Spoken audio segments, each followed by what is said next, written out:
universal basic income. What are your thoughts on that? Because that would give a lot of people that autonomy to be able to be their own boss to a certain extent and pursue other creative ventures. UBI is actually a very good idea, but it can be a very bad idea as well. What do I mean by that? UBI is, if utilized, because it's something that, you have Andrew Yang promoting. Yeah. It's something that even, social democrats like Rutger Bregman has talked about positively, right? But then it's also something that Milton Friedman has advocated for. So then you think like, well, that's kind of weird.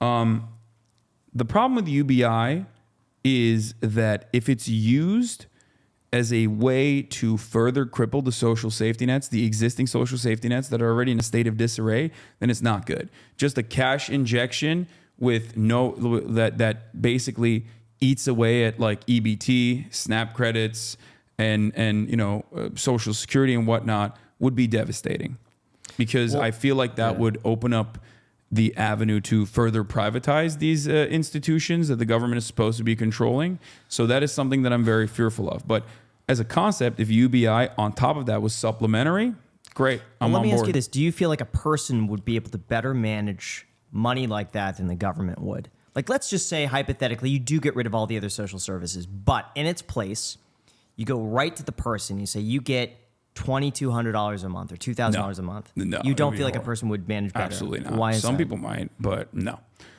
I'm of the mindset that people are not very smart, and as a whole. And when we think about every single person, I'm a dumbass. Okay, I don't want to manage all of that stuff. Someone should manage all of that stuff, and I think that leaving it up to a governing body is always going to be, especially, I mean, even though it's like devastatingly crippled, it's awful for the most part, and it's not significant enough.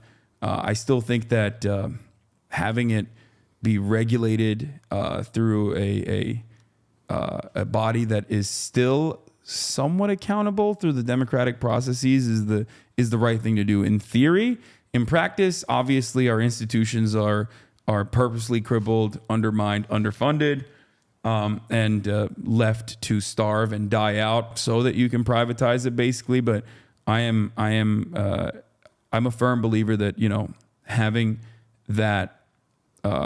that safety net is really, really important. There are plenty of examples of this being super successful. I mean, every Nordic country that you look to, social democracies that you look to in Europe, there are very different ways of doing things, but ultimately the principle behind it is still the same. Socialization is a necessity, I would say.